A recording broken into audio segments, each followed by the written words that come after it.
स्वागत है आप सभी का आपके अपने YouTube चैनल एजुकेशन पॉइंट पर। आज हम लोग जो टॉपिक करने के लिए जा रहे हैं वो है electric field intensity due to a point charge, कि एक पॉइंट चार्ज पर इलेक्ट्रिक फील्ड इंटेंसिटी कितना ज़्यादा या फिर कितना कम होगा। इसके लिए हम लोगों को अलग अलग तरह के केसेस को देखना होगा। जनरली इसमें हम लोगों को दो केसेस देखने हैं। एक केस होगा जिसमें हम लोग क्या करेंगे कि पॉइंट चार्ज को ओरिजिन पे रख देंगे, और एक केस ऐसा होगा जिसमें पॉइंट चार्ज को हम लोग ओरिजिन से बाहर रख देंगे, ओरिजिन से अभी रखेंगे। तो इन दोनों केसेस को चलिए हम लोग देखते हैं कि आखिर इसको कैसे समझा जा सकता है।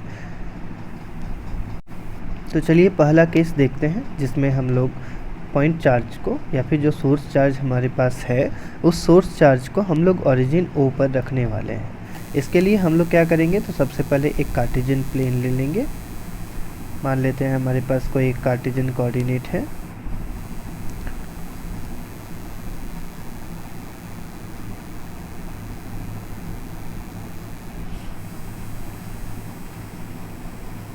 ये कोई हम लोग एक 3 डायमेंशनल कार्टेशियन कोऑर्डिनेट ले लिए। अब इस 3 डायमेंशनल कार्टेशियन कोऑर्डिनेट पर यहाँ पर x एक्सिस है, यहाँ पर y एक्सिस है और यहाँ पर z एक्सिस है। This is the origin.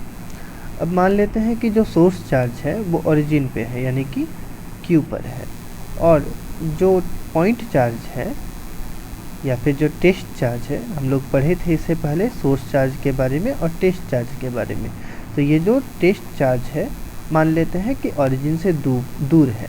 मान लेते हैं कि ये जो Q0 है ये टेस्ट चार्ज है पॉइंट P पर। तो जो इस पे इलेक्ट्रोस्टैटिक फोर्स लगेगा ये इसी डायरेक्शन पे लगेगा। It will B F vector. Position vector मान लिए इसके साथ कि ये R वेक्टर है, और इसके साथ एसोसिएटेड एडजॉइन यानी कि R कैप। अब हमारे पास दो केस है, तो सबसे पहले केस 1 देखेंगे। केस 1 क्या है, तो जब सोर्स चार्ज ओरिजिन पे होगा, तो व्हेन द सोर्स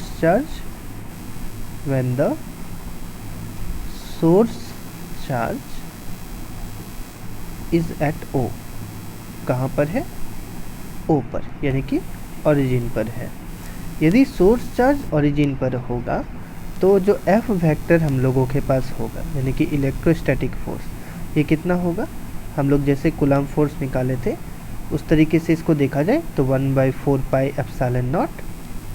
Q यहाँ पर सोर्स चार्ज है, Q0 टेस्ट चार्ज है, पोजीशन वेक्टर R² और इसके साथ एसोसिएटेड कैप R कैप। इसको हम लोग इक्वेशन 1 मान लिए।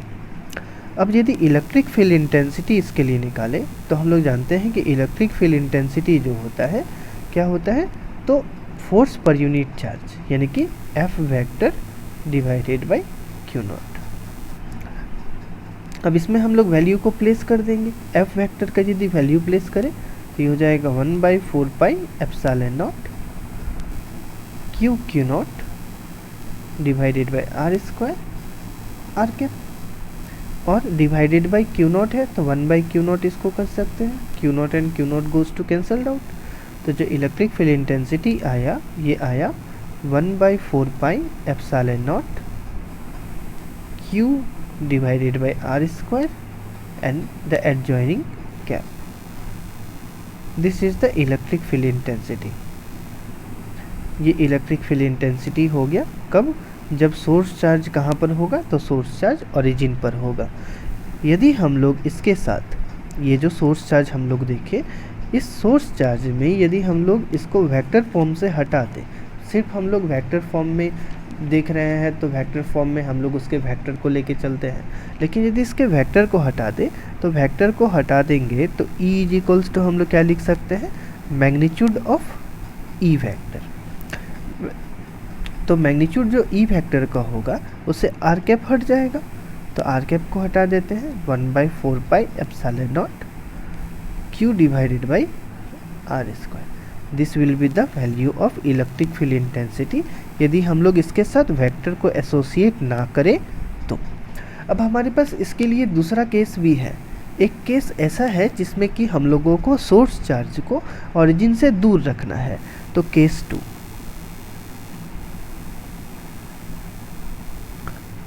When source charge is away from origin O, कि जब तो सोर्स चार्ज जो होगा वो ओरिजिन O से आगे होगा। इसके लिए फिर हम लोग क्या करेंगे, तो एक कार्टेशियन प्लेन ले लेंगे। मान लेते हैं कि हमारे पास फिर से कोई एक 3 डायमेंशनल प्लेन है, ये 3 डायमेंशनल कोऑर्डिनेट है।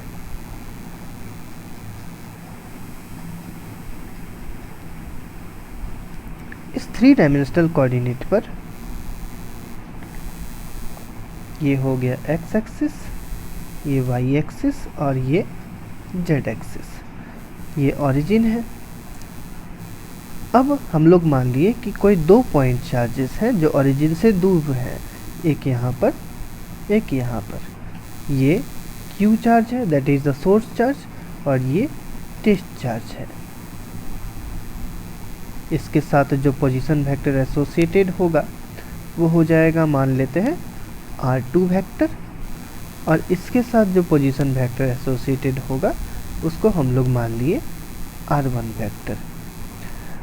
तो इन दोनों के बीच में यदि हम लोग इस पॉइंट को A बोल दें और ये वाला जो पॉइंट है इसको B बोल दें, तो इन दोनों के बीच में जो हम लोगों के पास डिस्टेंस है उसको तो हम लोग डिस्प्लेसमेंट का नाम दिए हैं, तो फोर्स तो इसी डायरेक्शन पे लगेगा ना। तो ये हो जाएगा कितना, R1 vector minus R2 vector, जैसा कि हम लोग इलेक्ट्रोस्टैटिक फोर्स में कैलकुलेट करते थे।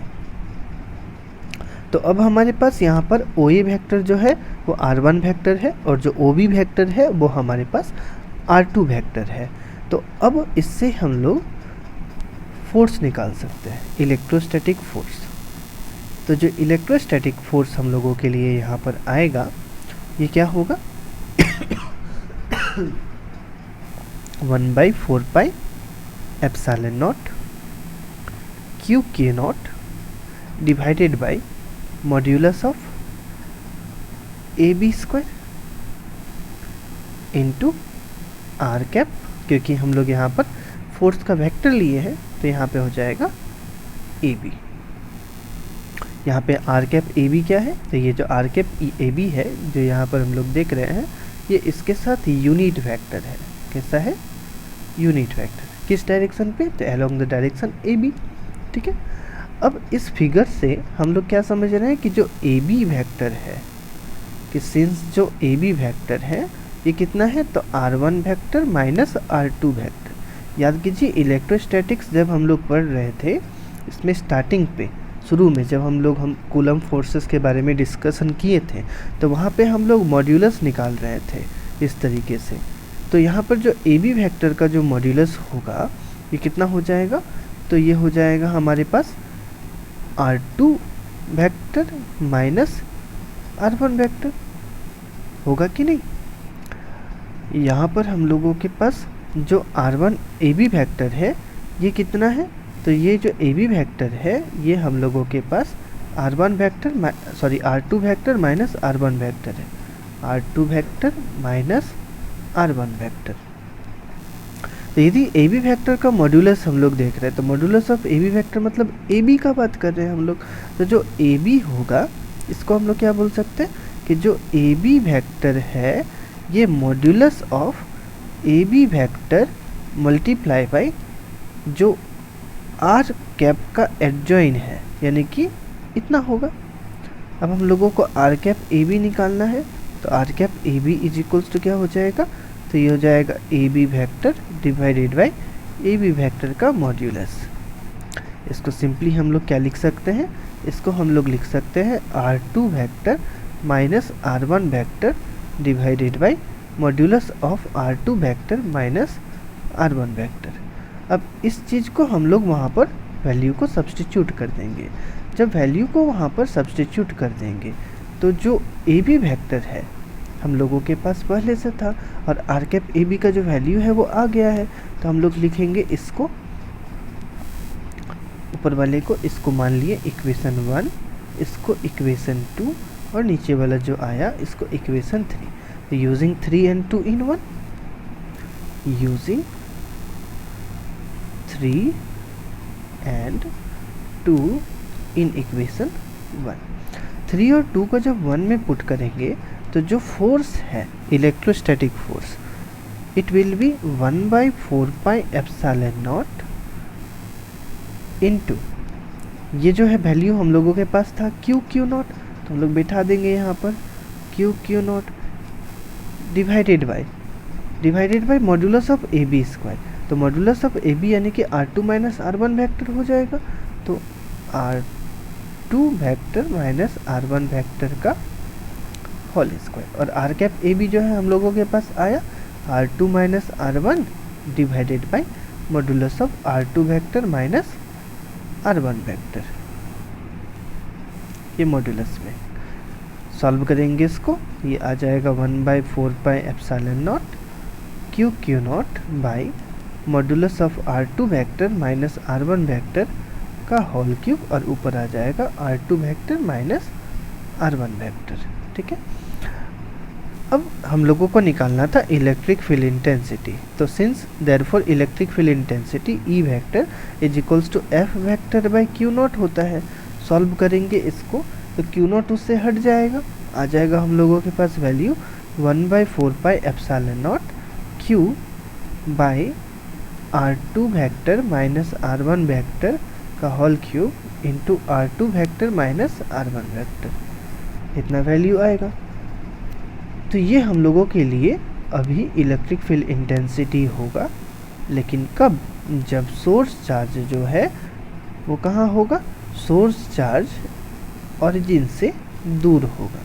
जब सोर्स चार्ज ओरिजिन से दूर होता है तो जो हम लोगों के पास इलेक्ट्रिक फील्ड इंटेंसिटी होती है ये इतना के बराबर होता है. ठीक है. इसके बाद जो हम लोगों के पास अगला टॉपिक होगा ये होगा electric field intensity due to 2 point charges, है ना. 2 चार्जेस होंगे तो उसके लिए इलेक्ट्रिक फील्ड इंटेंसिटी कितना कम या कितना ज़्यादा होगा, इसी तरीके से हम लोग फिर वहाँ पे कैलकुलेट करेंगे.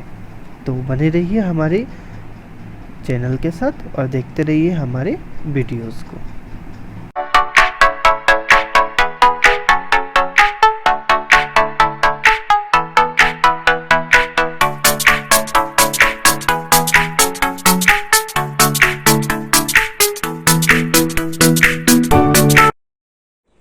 यदि आप लोगों को वीडियो पसंद आया तो लाइक करें, शेयर करें और सब्सक्राइब करें.